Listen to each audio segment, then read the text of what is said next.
Madam President, we have done nothing. We've been waiting with bated breath for you. If you would all please join us in standing for the pledge. I pledge allegiance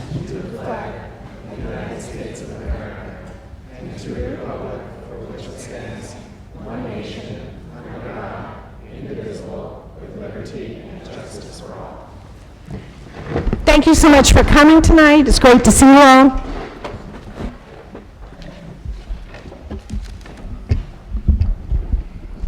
Dr. Giarrizzo, I believe first up is our district-wide safety plan. And Betty, if you would kindly reflect in the record that we met in executive session to consider matters leading to the appointment of a particular person or persons. Okay, thank you. So districts are required to have a safety plan, and if you, the board may recall, I think back in August, we had a hearing related to the district safety plan. The state of New York then gave us some guidance, and the reason why we do that is because we want to have the safety plan adopted and in place for the opening of school. And so we then got guidance that we needed to put together memorandums of understanding with all of our safety and security personnel. You can't hear me, I'm sorry. So we then got some, better? Yes. So that we then got some guidance from the state saying that we needed to establish memorandums of understanding with each of our safety and security personnel, which was not a requirement from before. So that set back the adoption of the safety plan, which was supposed to happen at the end of August. So we have waited for the guidance from State Ed. We have received that guidance. We have incorporated that into the district safety plan. We have executed all those MOUs with our security personnel. And so tonight is essentially a redo of the hearing. And so if anybody has any feedback on the safety plan from the public, now is the time to do that. And we will take that feedback, and if there is none, we can put this on the next agenda for adoption. Are there any comments from the public on the district safety plan? If so, we have a microphone here for you.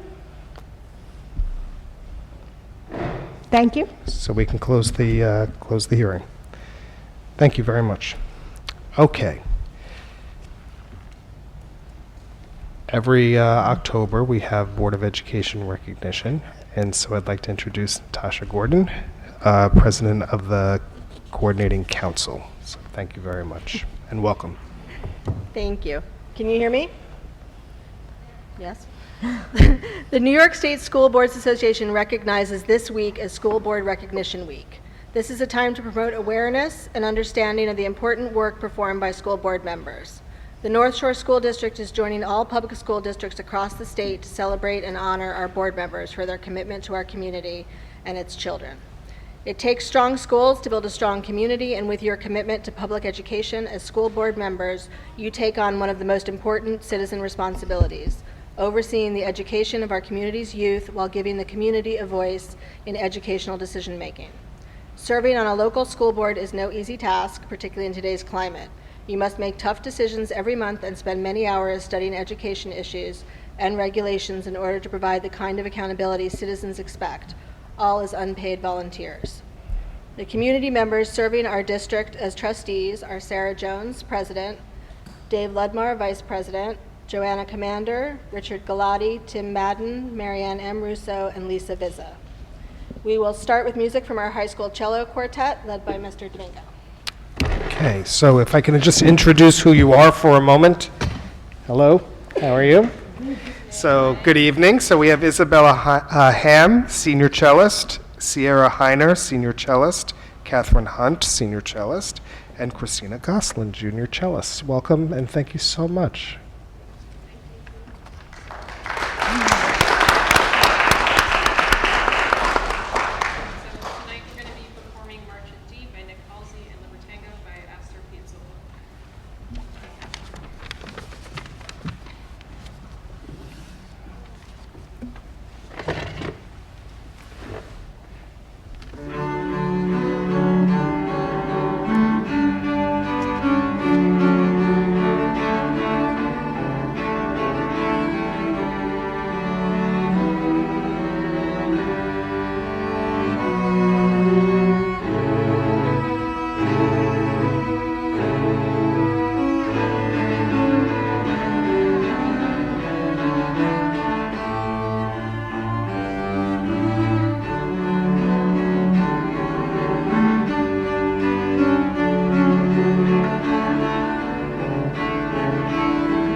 Beautiful. Oh, thank you. That was beautiful. I'd like to now introduce our school principals one at a time with their students, and then I'll ask the principals to introduce their students. Mr. Principal Rufa is first from Glen Head.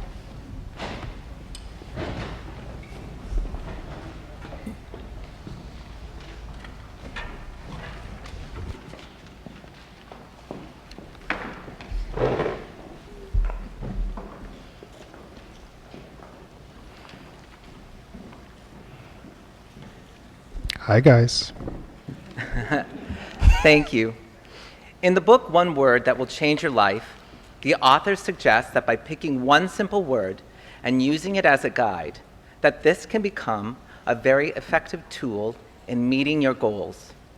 One of our main goals this year at Glen Head is to collaborate, learn, and play together. And that is why I selected the word together to be the Glen Head school word to guide us this year.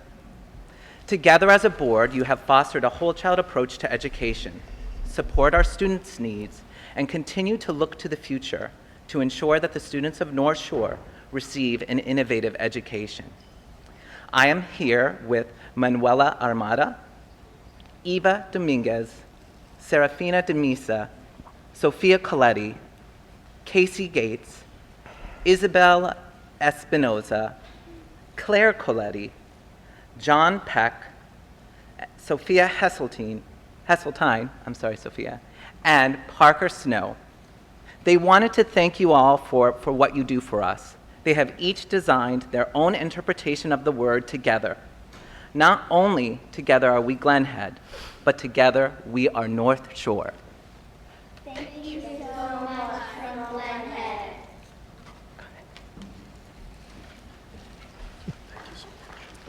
That's really nice. Thank you very much. Thank you. Love it. Thank you. really These are cool. so beautiful. Thank you. Love that. That's awesome. Thank you. Principal Binder from Glenwood Landing is next. That's fabulous.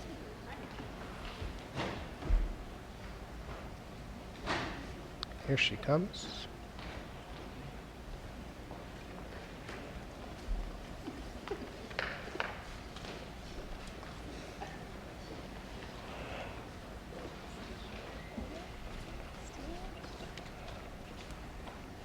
Ms. Jones, do you wake up awesome? I do. Good, because I do too. Sam, do you wake up awesome? There you go. Sadly, sometimes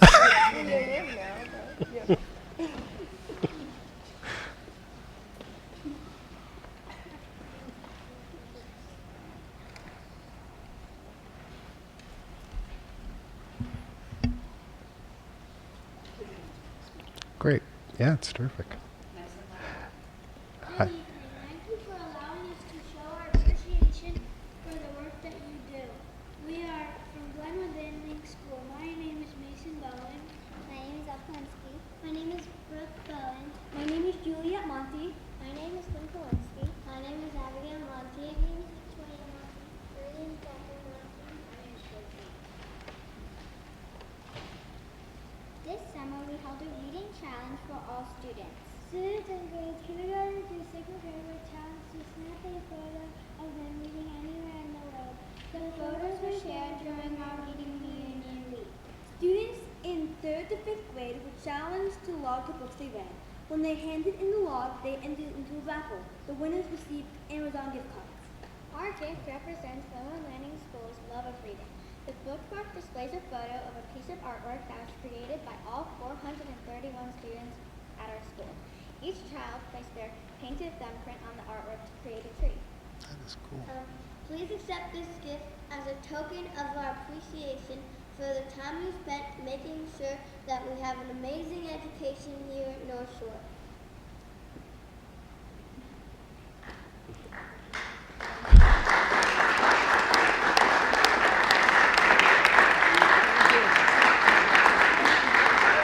Thank you so much. So that artwork was created by all 431 students. That's incredible. Wow, you guys, it is really beautiful. I want to make sure everybody can see it. These It's are, actually a huge canvas, and you can actually come and bid on it at our family fundraiser. What's the date? March 13th. March 13th. Wow. These are beautiful. Thank you guys so much for sharing Really this with you. It was really nice of you to come. It was wonderful to see you all. Thank you. Thank you. Wow, that's cool. That is cool Very cool. and beautiful. Principal Wojcik from Seacliff is next.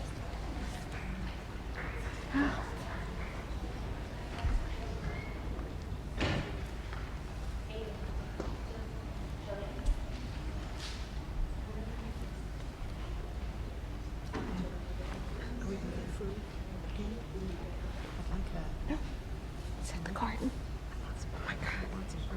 I know. It's garden. Do you like being on the side of the table too? You had to do this a few years ago.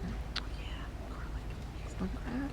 Good evening, everyone. I see. I hope it's okay that we don't bring every gift up just because of the size, but we want to show a little bit of what we are sharing today. Today I have Liam Ricco, Alexi Kalor, Jillian Aceta, and Aiden Phelps Hi, guys. representing Seacliff.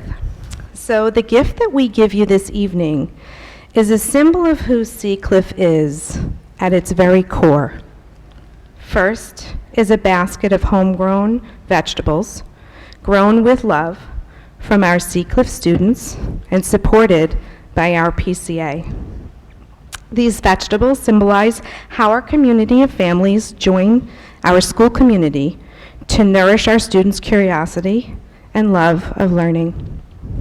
Alongside each basket is a clay foam pot handcrafted by our students.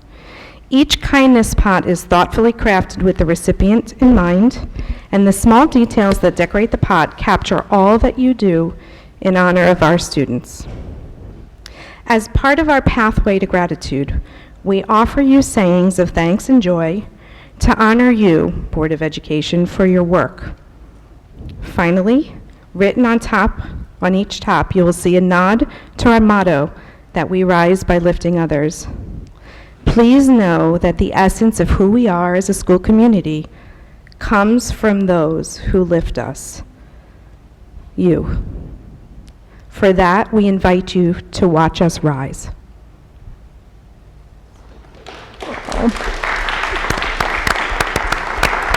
How'd I know that one was for me? Thank you. so much. This is that's so fabulous. beautiful. Thank you so much. Gorgeous. Oh, these are beautiful. Thank you. Oh, it's on yours. Look, oh, peace sign. Isn't that gorgeous? Gorgeous. look, I Oh, got thank you. science. We got science and music. It's just beautiful. Whoops, I almost. Thank you guys so much. Thank you, that's lovely. Right? Right? I think you have a bio. Now I'd like to introduce Principal Dennis for the North Very Shore cute. Middle School. It's got a bow tie on it, too.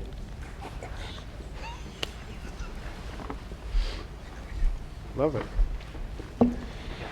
It is tough being the middle person in between, like the youngest kid and the oldest kid. Because the younger kids are very cute. You guys did a really, really nice job. I spoke to Dr. Girizzo before to kind of prep him for what I'm about to say. So have you heard of the musical A Funny Thing Happened on the Way to the Forum? Okay, so a funny thing happened on the way to the Board of Education meeting.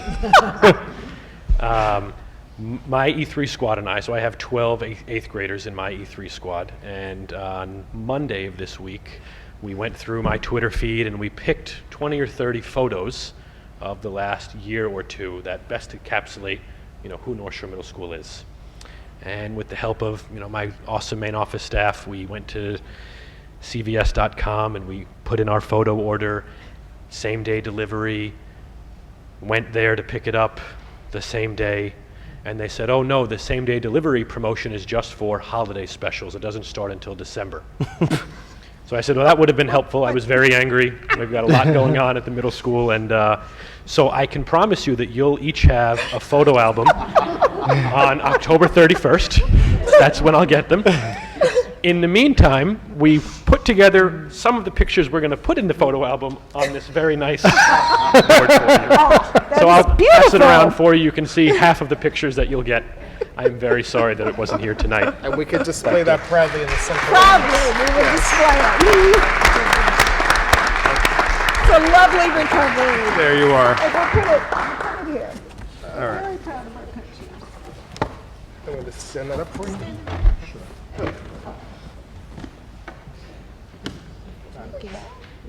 With the Viking. With the Viking, of course. Where's the Viking? There are no boats on it.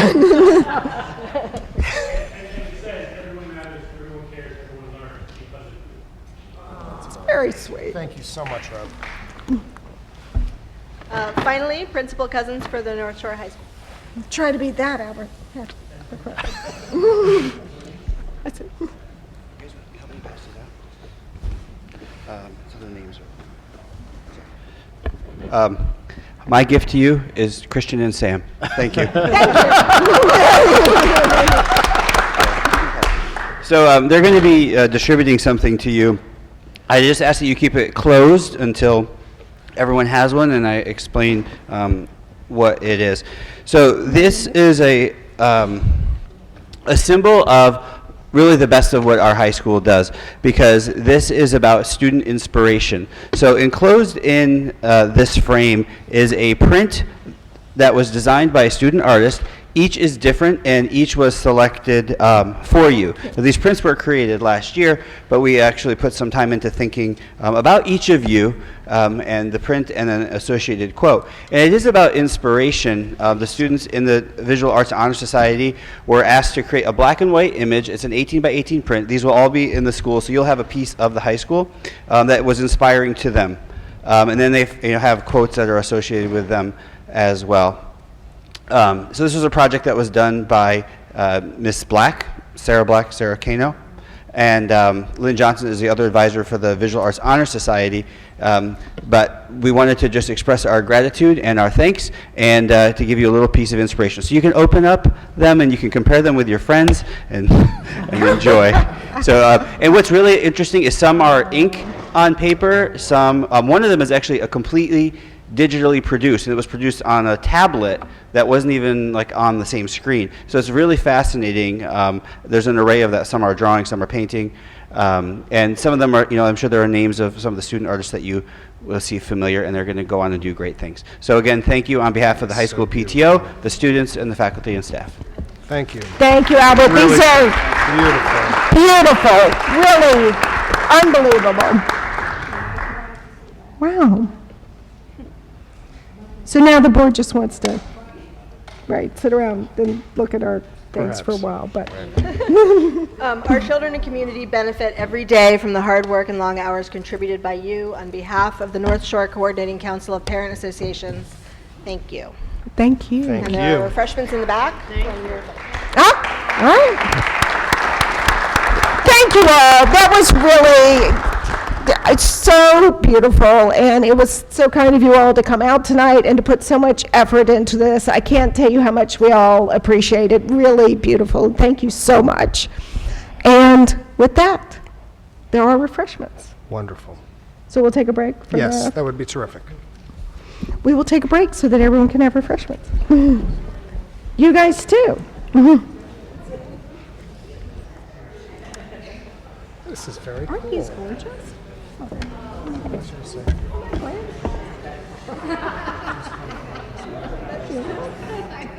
A motion to amend the agenda to move up the report of the SGO, since they've been so patiently waiting. Motion. Second? Second. All in favor? Gentlemen, the report of the SGO. Thank you so much for having us. So, We bumped you.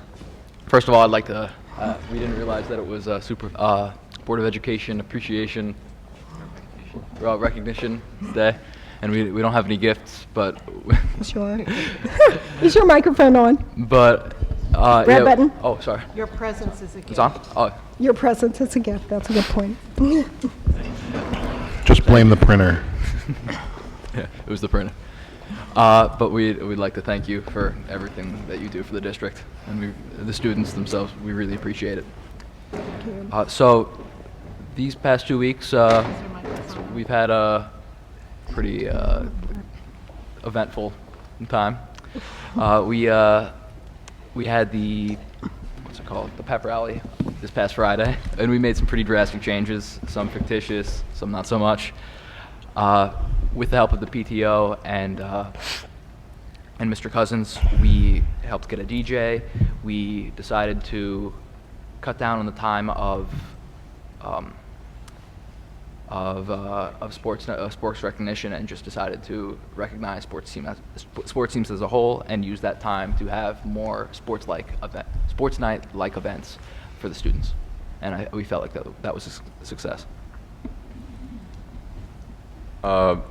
And then we had homecoming the day afterwards, and that was a huge success. We funded the spirit gear and stuff like that for the pom-poms and the noisemakers for the people in the bleachers, and everybody really liked it. The football team won, which is good.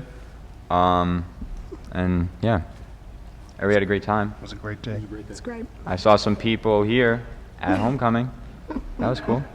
You did. But thank you. Mr. Whitmore, those are pretty good burgers. Burgers? Delicious. I'll actually be there on Saturday, so. Oh, you'll be there on Saturday? I will be. There's another game. Let's do it. I'll be there on Saturday. All right. Maybe I could get behind the grill. Yeah, yeah. Thank you. Thank Great. you. Thank you so much, guys. We really appreciate it. Have a good night, guys. Have a good night. Welcome. There are refreshments on your way out, of course. The report of the superintendent? Yes, I will keep this one brief. Pardon me?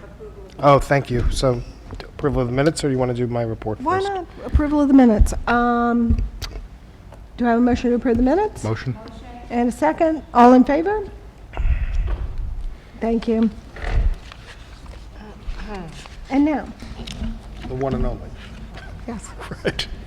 All right, so firstly, I too would like to extend my thanks to the board for your hard work and your support of teaching and learning in North Shore. We truly appreciate all that you do for us, and we, on behalf of the Viking faculty, staff, administration, and student body, we extend our profound gratitude to you. We cannot do our work without your support, and it is we can always count on it. So thank you very much.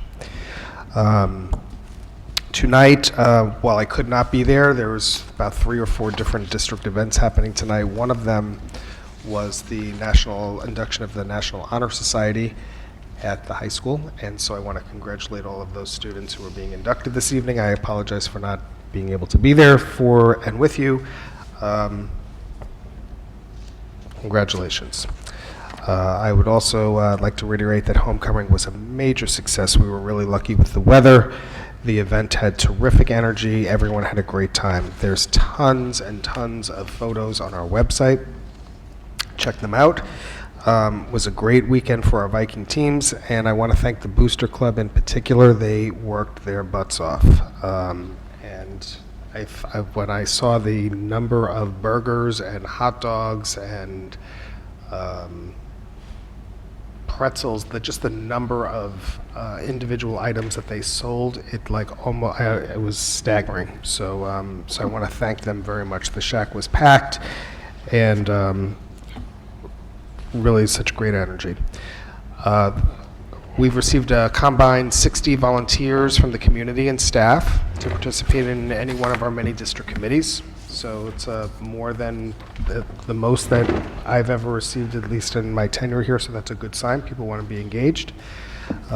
These are the committees that will work on the district goals and the district committees, and so we'll start sorting through all those requests next week, getting them out to committee co-chairs. And then some of those committees involve some of the trustees, so be on the lookout for communications from co-chairs, and those will start to get off the ground soon. As far as the bond, I've been meeting with various constituencies about it. Attendance has been light, but overall positive, and there's still plenty of opportunities to meet, including a couple of bus tours, building tours, community forums. If you have not seen superintendents in cars getting coffee, there is a video on our website, and Mr. Dennis took us around town, and we talked a little bond, and it was quite a bit of fun, and people tell me informative too. So have a look. Lots of information on our website. Please check it out. If you have any questions, anybody in the community, please call me, and we can meet for coffee. We can talk about what's in the plan, and off we'll go. This week is Red Ribbon Week, and I appreciate the hard work of our principals and our teachers and our students, and our collaboration with North Shore CASA. And then lastly, I want to welcome our directors, Deborah Small and Julie Ritter, who will be speaking with us tonight about the literacy review that was conducted last year, and to help us understand the commendations that were laid forth in the report, as well as our plan to implement the recommendations that will strengthen our K-12 program. So welcome to the two of you, and thank you to Chris for your leadership in moving that work along. I really appreciate it. Thank you. Thank you. Next on our regular business is, in fact, the literacy review. Very good. So Chris, are you teeing this up? You are. It's all yours. So I was just going to ask if everyone could actually sit. We're going to present on the screen, sit in the seats here in the front, and we're going to set up. Thank you.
So thank you, Dr. Giarrizzo, Board of Education trustees.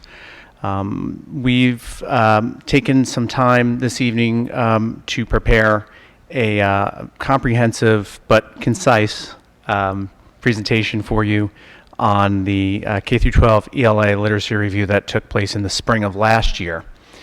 And what's important about this review is that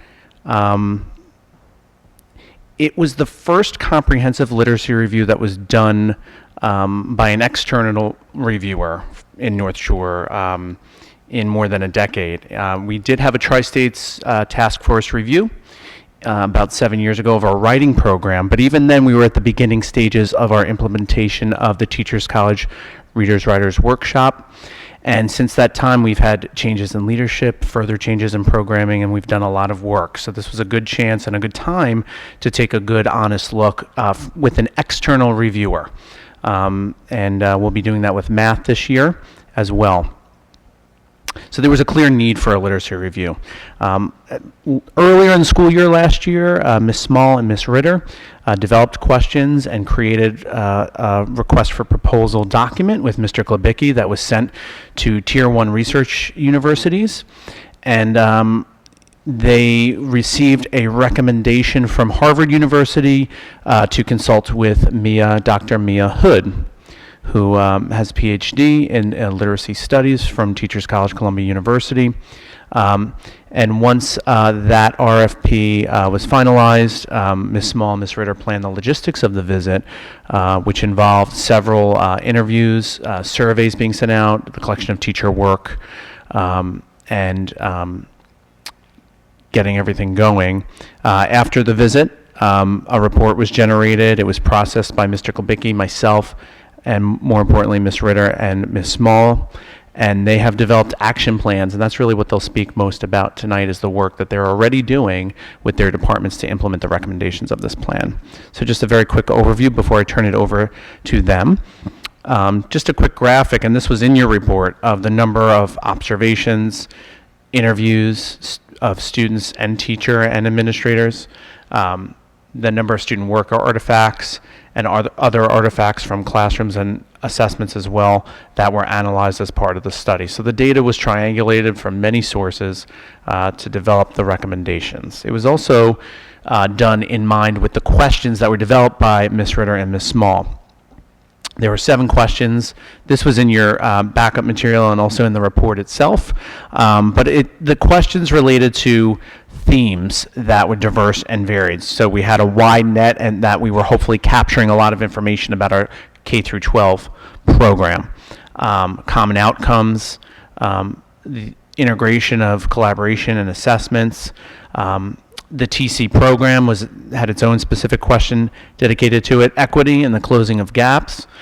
Goal setting and personal growth as something that we spend a lot of time on. Research and the K through 12 research progression, and then of course time and resources. And while these were separate questions in the report that was produced, you do see a lot of connection between the findings that relate one question to the next. The findings were presented in two parts. One, a portrait, which is more a narrative in line with the questions of what Dr. Hood found, and then also more of a quantitative claims and data evidence presentation. The recommendations were broken up and categorized into a type of change recommendation, a lever, the best way to make that change happen, and then she even recommended the change activity that would be her suggestion, and she provided an ample amount of resources, and that was extremely helpful. Ms. Ritter and Ms. Small are actually using those direct resources with teachers as part of their work. So, I want to say thank you to Ms. Ritter and Ms. Small in advance for all of their work on this. They really made this happen and made it meaningful for our teachers and students. They're still doing that work, and I'm going to turn it over to them now at this point.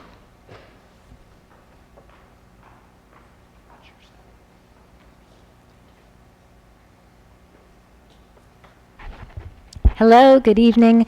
Deborah and I want to thank you for this opportunity to share Mia's findings with you, and most importantly on this night in general for all that you do to support us in our endeavors. The entire external review process has validated so much of the hard work we do and has really helped us formulate, clarify, and act upon our evolving K-12 ELA mission and vision with an eye towards continuous improvement. Just a note before we begin, unless explicitly stated, the strengths and focus areas that Deborah and I will discuss are K-12 strengths and focus areas. Even though we will each share sample teacher and student work specific to our grade bands to illustrate our points, the strengths and focus areas are predominantly K-12. We're going to highlight the strengths and areas of focus for each question that Mia identified. So the first question dealt with the balance between attention to students' individual needs and common outcomes for all students.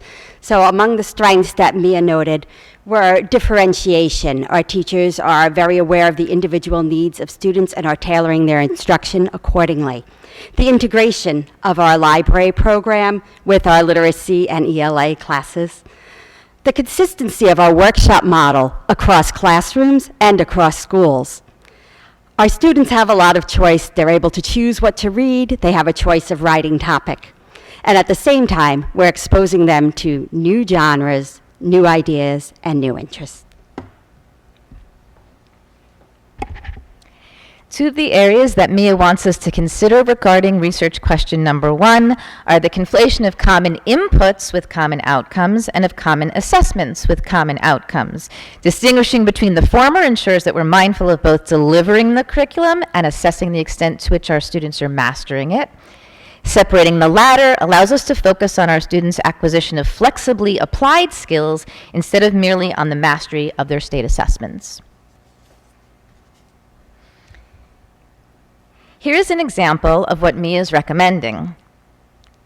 A group of students who successfully demonstrated their skills at literary analysis, collaboration, and innovation through an assessment unrestrained by the state assessment format.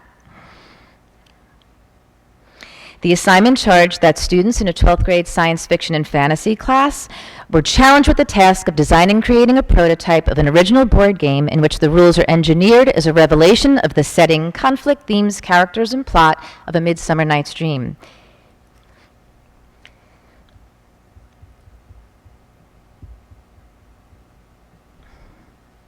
This is the student's rationale, explaining the instructions and connecting them to the analysis of the text. And here is a picture of their prototype.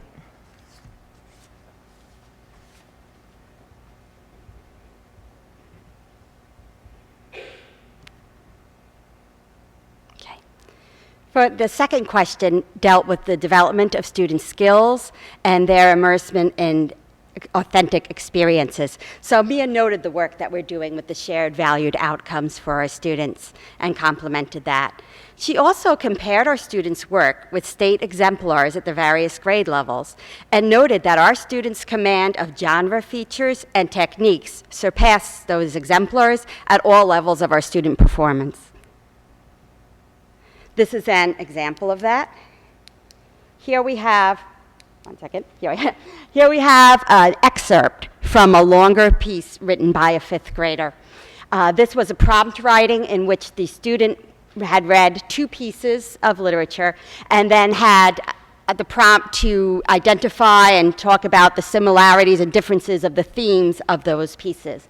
So the student noted, sometimes in life, you can't always stick to one side. You need that one friend who can help you see the world in a way you've never seen it before. And the student goes on to develop that throughout the essay, of which we see only the first 2 paragraphs here. And it's very sophisticated. So, for example, the student says, one similarity is a positive and bright character helped a darker and more negative character see the bright side of the world. And then the student goes on to give examples from each piece of writing in order to support their theme. Other strengths that Mia highlighted are command of academic language, syntax, style, and selection and analysis of evidence. Students at our higher achievement levels continually surpass external exemplars. She also noted that our students routinely describe their authentic purposes for and personal enrichment through literacy. The next link shows how 6th grade students were engaged in a project that addresses complex research process skills and also provides an opportunity for an authentic experience.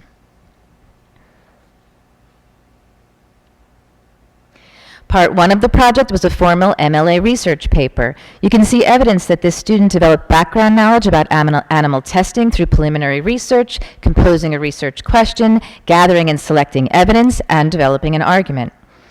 Part 2 of the project had the students present their research in the form of a TED Talk to an authentic audience.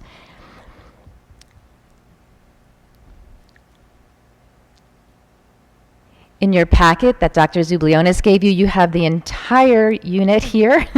I would please invite you to please take a look at it, and especially take a look at how the unit addresses the communication skills that align with our SVO work.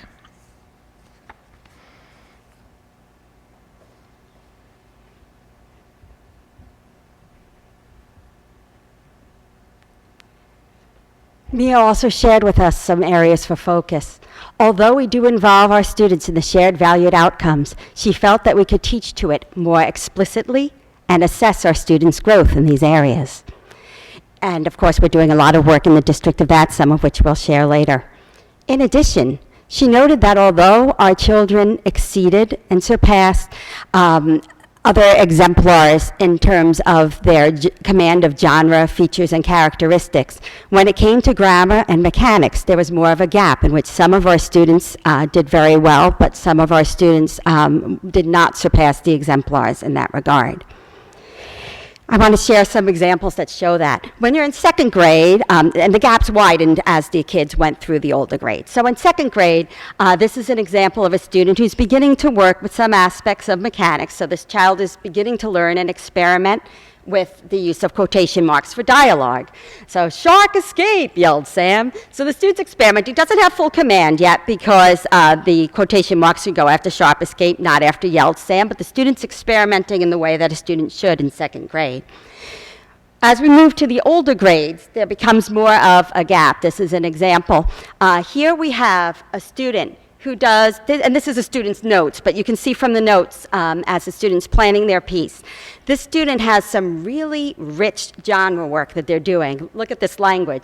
"I was mad and enraged with anger. My voice kept on shouting until it got tired. My veins were running with power." This student has a lot to say, and it's very powerful, but the student's command of the mechanics makes it so that the reader may not fully grasp what the student's trying to do. And this student deserves his or her ideas to be heard as clearly as this student's, which is another one of our 5th graders. The student also does a fantastic job of showing the feelings, in this case, students' feelings before, while trying out for a lacrosse team. But in this student's case, the command of the grammar and mechanics enables the student to communicate more clearly with the audience. Question 3 deals with the reading and writing workshop model. And Mia was evaluating what its impact has been on our schools, and she interviewed our teachers with a lot of questions about that. One thing that she noted is that our students do a tremendous volume of reading and writing. Sometimes in districts, there are places where kids are doing more stuff around reading and writing, workshops, worksheets, exercises, etc. Our students are doing authentic reading and writing, and lots of it, and they're doing it for authentic purposes. They're transferring their skills and applying them to new situations. The last bullet is especially wonderful. I had the pleasure, because whenever we have someone come in from outside, we have a staff member, of course, stay with the children, and I sat in with the children while Mia was interviewing them, and this came through so clearly. The students were so enthusiastic to share with Mia what they were reading, how they felt about it. They were eager to share their writing pieces. The joy that our students experience in reading and writing came through loud and clear, and Mia really appreciated that. Mia suggested as an area of focus that we continue to leverage opportunities for middle school and high school collaboration and for teachers between the two schools to do inter-school visitations.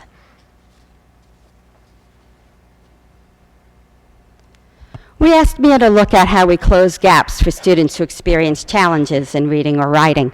She noted our high pass rates on standardized tests, and she also did a study of our Fontes and Pinnell results from our benchmarking with our students across the years. And she noted that our gaps within our district are more narrow than for many districts, and our gaps decrease as students move through the grade levels. So we are helping our students to catch up and do what they need to in reading. The area of focus in this area is also developed for question 6, and we will discuss it then. Question number 5 was about goal setting and reflection, and Mia was quite impressed with how all of our stakeholders agree about emphasizing student autonomy, agency, and independence. She was also struck by the array and use of goal setting and reflection tools. This is an example of a reflection that students get. This happens to be one that the middle school and high school teachers use as a midpoint reflection for their research process. They use reflection to help the students identify their own strengths and weaknesses as learners, to help the students set goals, recognize how to overcome obstacles, and learn how to apply strategies for learning to their future challenges.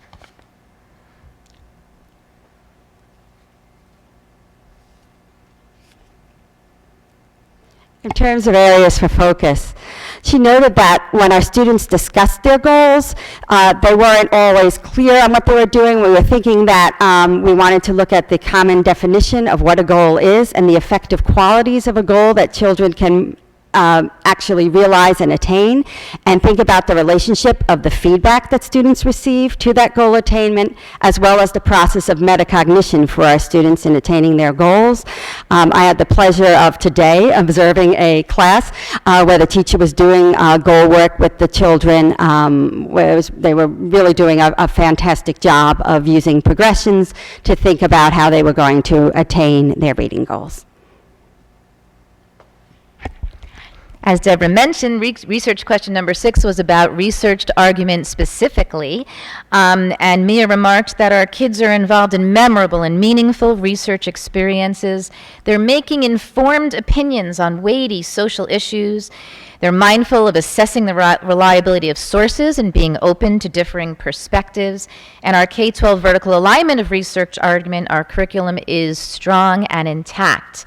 This summer, Deborah and I worked with our 5 library and media specialists to come up with a research process K-12 scope and sequence. We use the new ALA standards. You can see that the standards are uniform. The essential questions are uniform. How can I use what I know to formulate a question? How does prior knowledge impact the questions I ask and lead to deeper inquiry? How does understanding library systems affect how I access information, etc.? And the knowledge and the skills are actually leveled by grade band.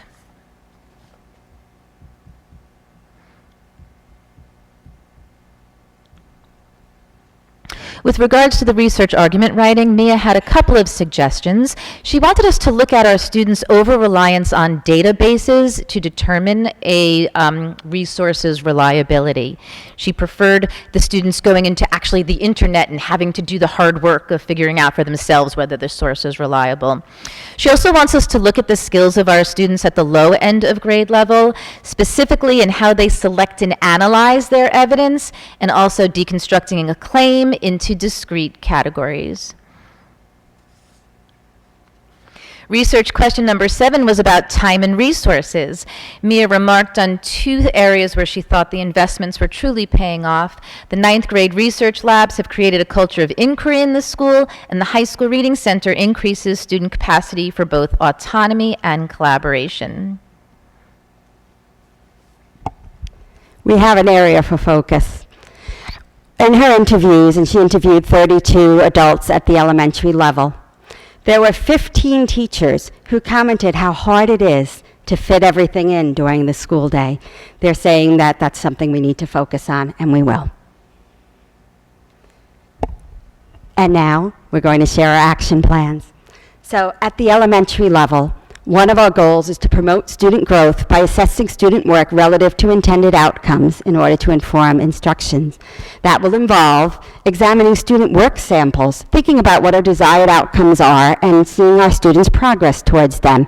Then we will use that to plan our next instructional moves. We're leveraging our work with our Teachers College staff developers for this. As a matter of fact, on Monday at Glen Head, we had our grade 3 through 5 teachers working with their TC staff developer. They were looking through student work samples, talking about what the outcomes were that we want for our students at the unit, and looking for evidence of the students meeting those, and then planning what to do next. So we're spending a lot of PD time on that. We do have a grammar mechanics curriculum that we wrote 2 summers ago. We did a lot of research at the time into the best manner of teaching grammar, and the research was very clear that grammar is best taught when you can immediately apply it into writing, and that teaching a disconnected grammar program with like worksheet exercises or sentence diagramming does not translate directly into good application of that into students' writing. So, having read the research, we then looked at the state standards, and we worked across the year to align the standards with the time of year that we were doing a type of writing that related to it, where it would be natural for the students to practice that work after they learned it. So we have the curriculum, but what came clear, and it came through in a lot of those discussions about time, et cetera, through the interviews, was that it was difficult for our teachers to implement. So one thing that we are going to do is we're going to work with our teachers on how to integrate grammar mechanics into daily writing instruction. At a PD on Monday, I'm going to be modeling how to do that in a lesson, and teachers will have time to develop and think about how they're going to do that in their own lessons. We are using our PD sessions and coaching to do that. I also walked in this week to a classroom, and when I went in, I saw that a 3rd grade teacher and her literacy coach were working with a group of students in a grammar lesson tied to their writing, and I was able to see the students immediately applying what they had learned in their own essays. So we have some exciting work to do here, and I think we're going to do some good work there.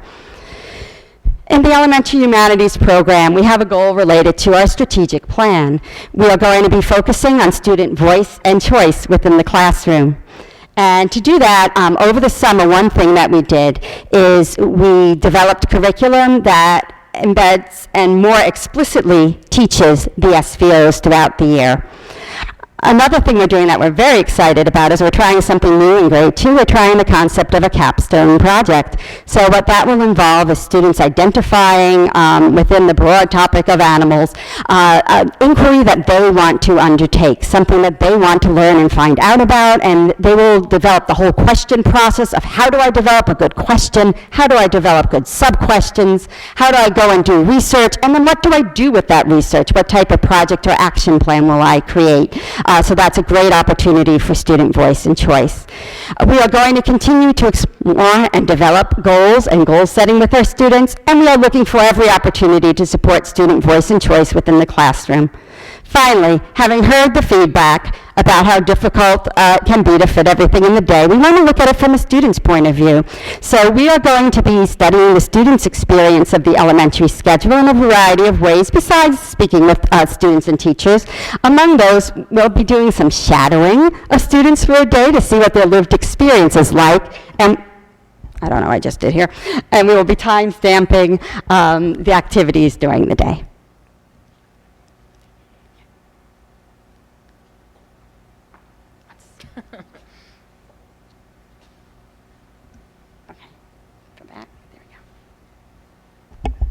Okay.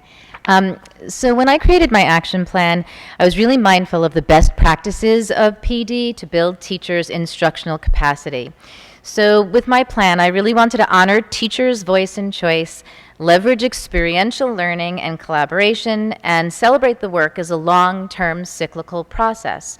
So my teachers are going to address Mia's recommendations in heterogeneous PD groups engaged in year-long loops of research, planning, practice, and peer feedback.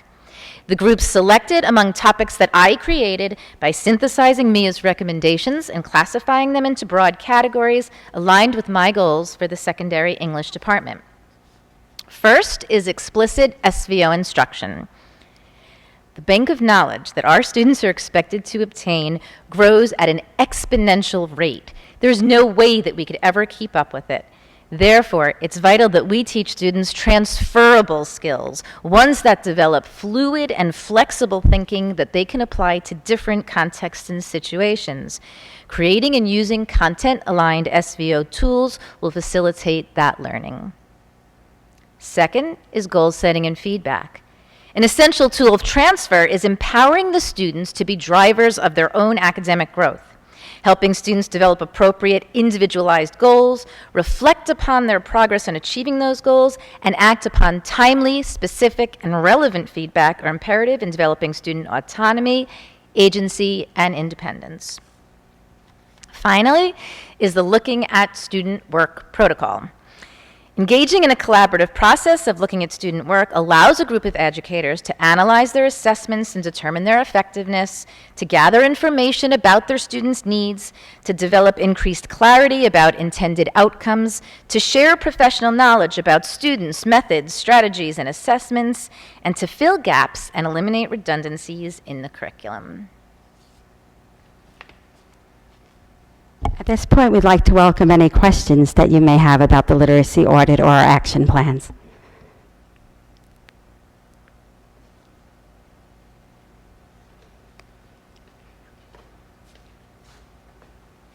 So I guess maybe it'd be best to go back to the old formation, and then we'll sit down here and answer your questions. Thank you all for your time and for supporting the work. Thank you.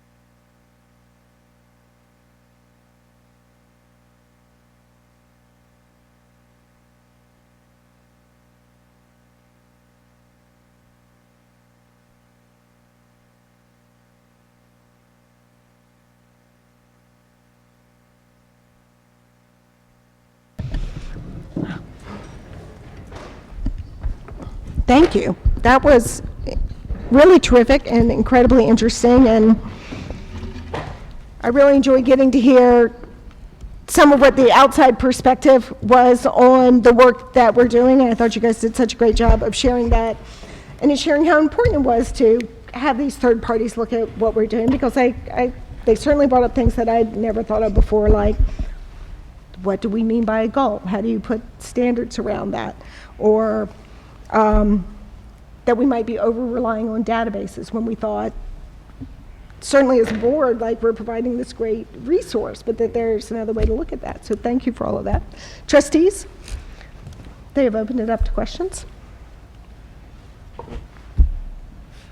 Thank you very much. I really appreciate all the work that you did.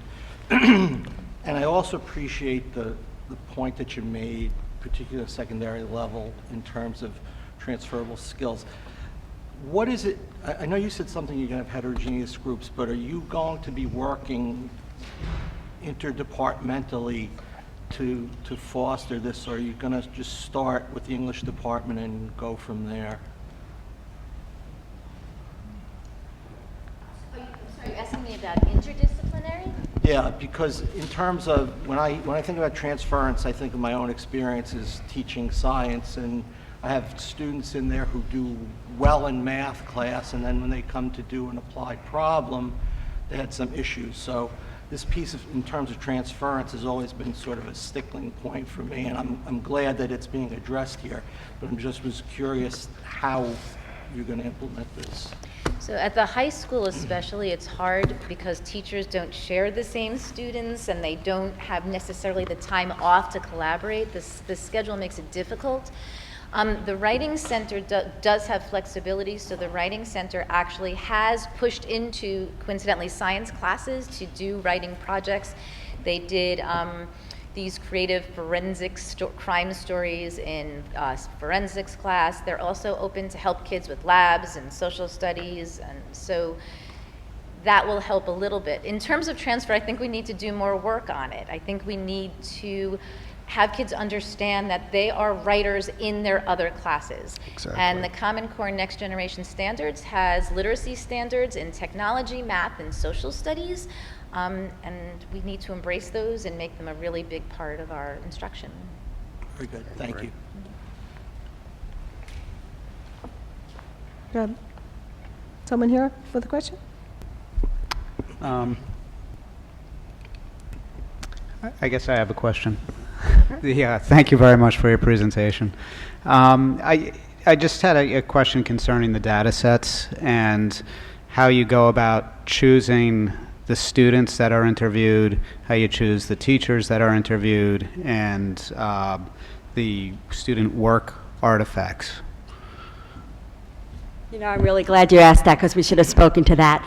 We actually tried very hard to get a wide variety of perspectives. So in choosing student work samples, we asked every teacher for samples at a range of levels within their class specifically so that we wouldn't just be getting the top exemplars. In addition to that, we tried to interview students from a variety of backgrounds and walks of life to come be part of the interview.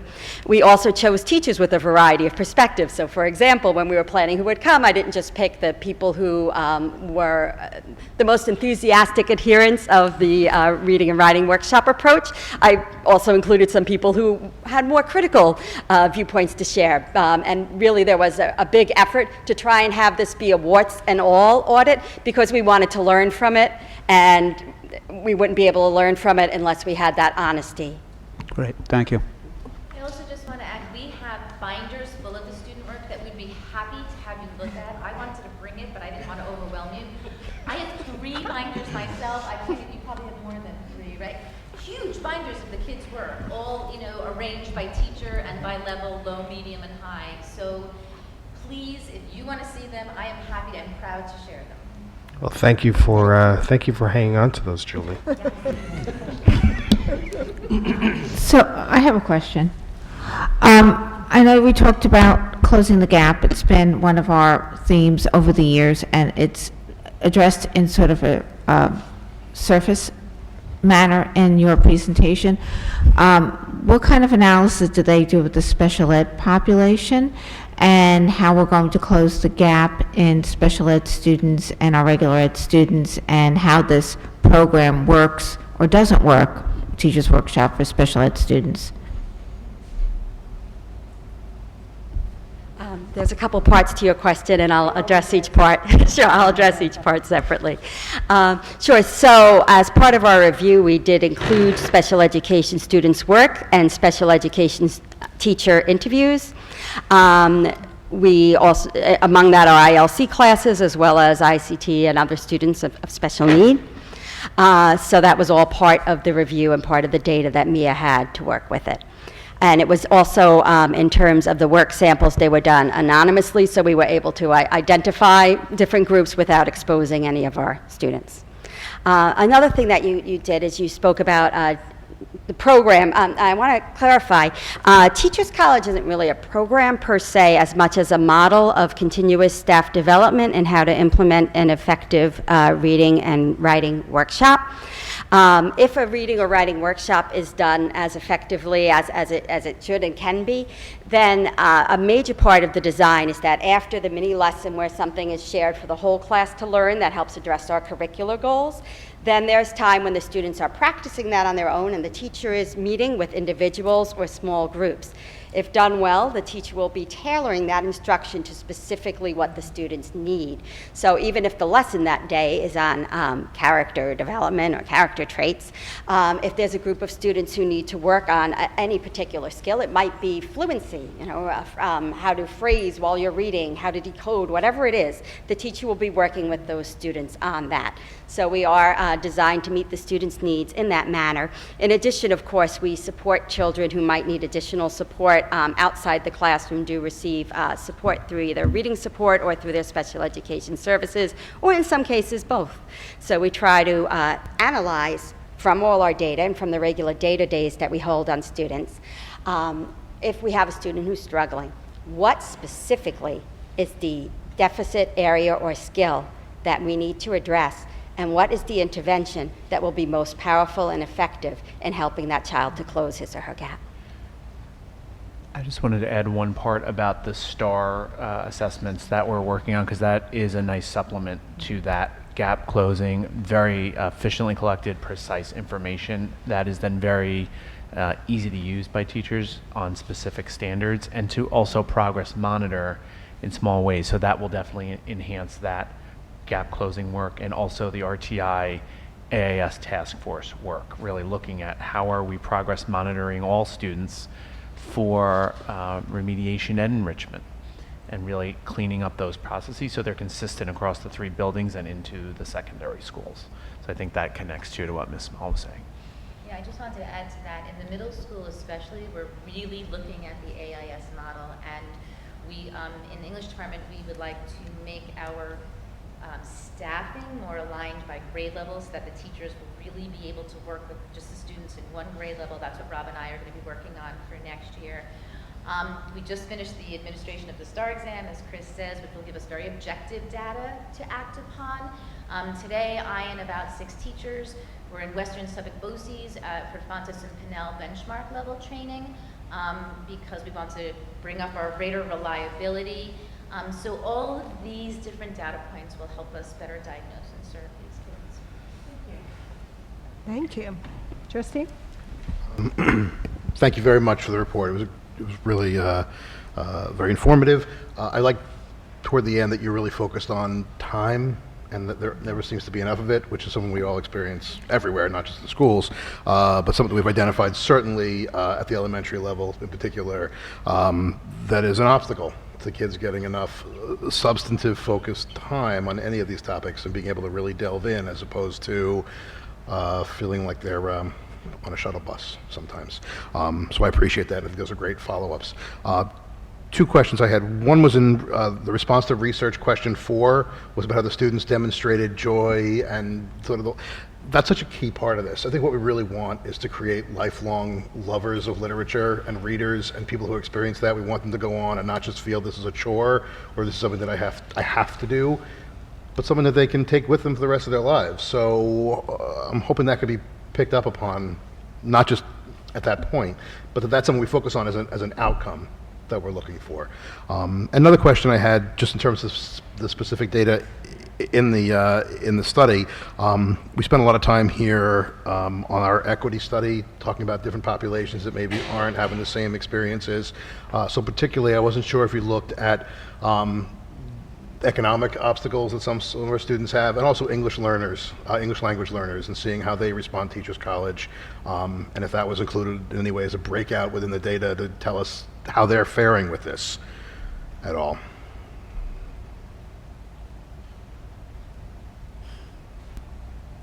Well, I don't think there's a tremendous amount of breakout on that. We did include ENL students in, identified as such in the process of our student work samples, and we had some included in our interviews as well.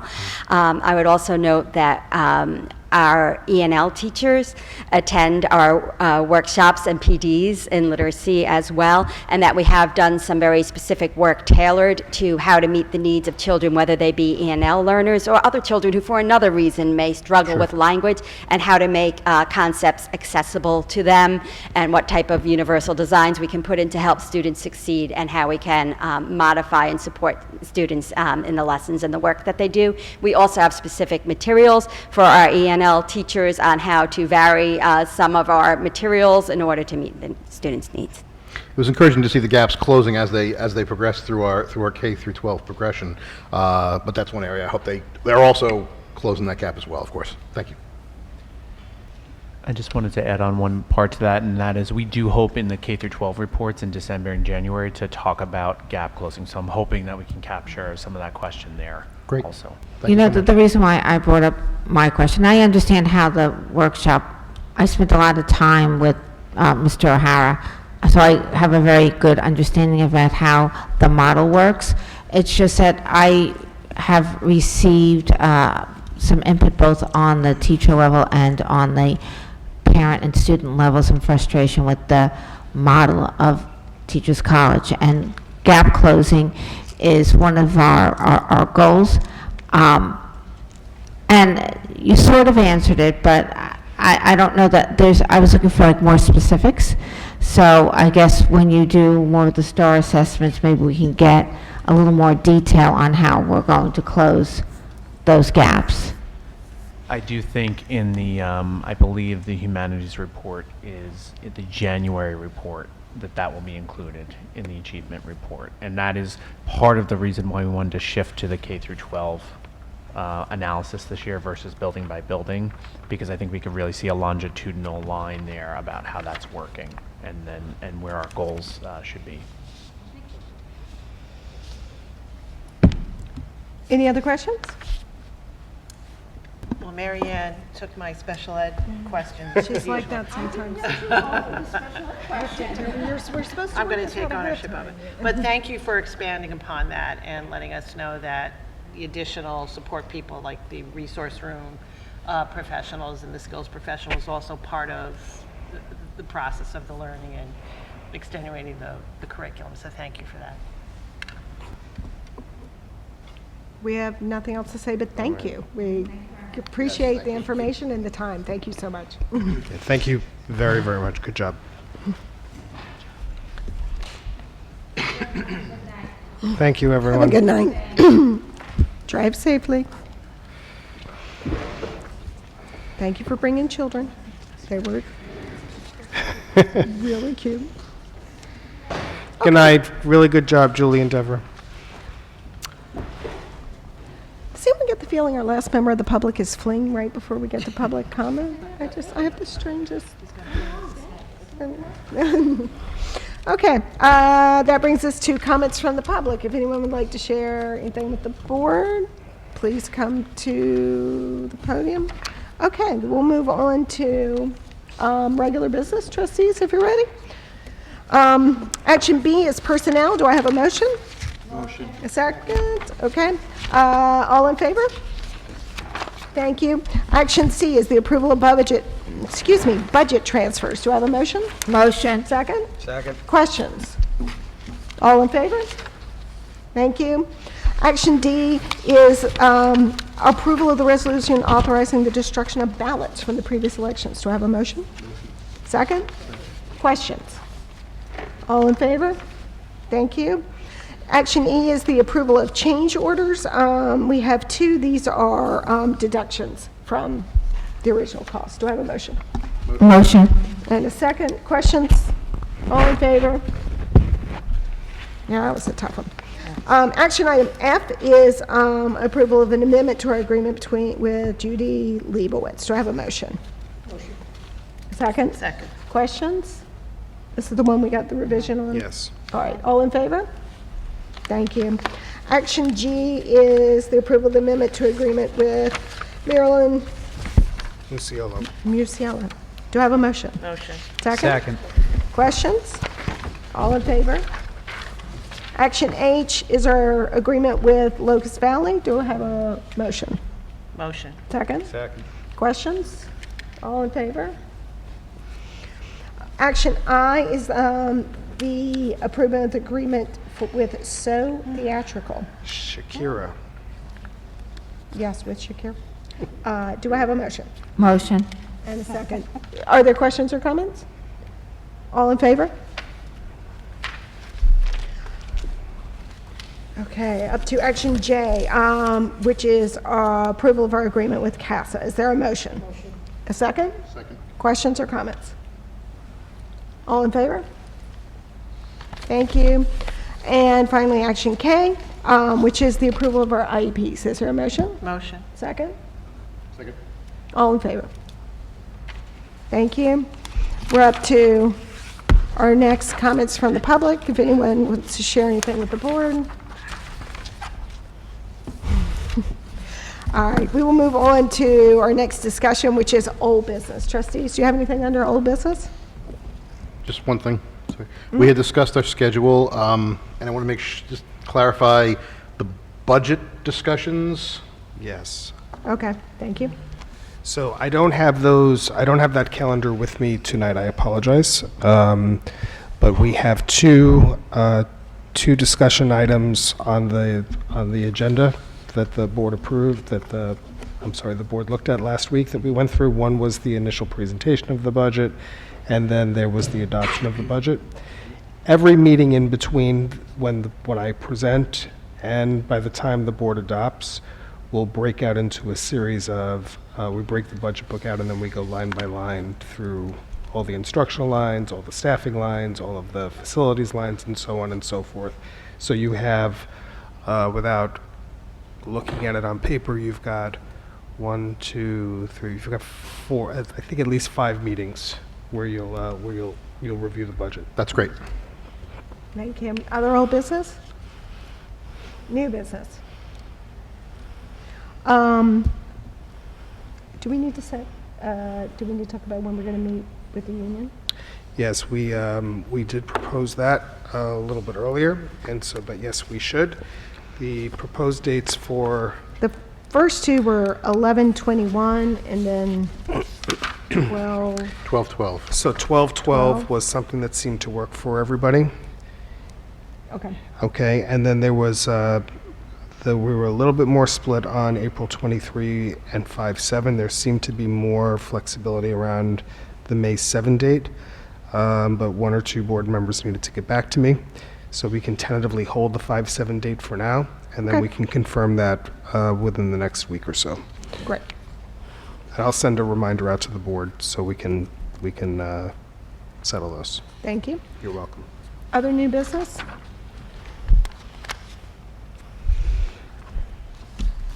Motion to adjourn?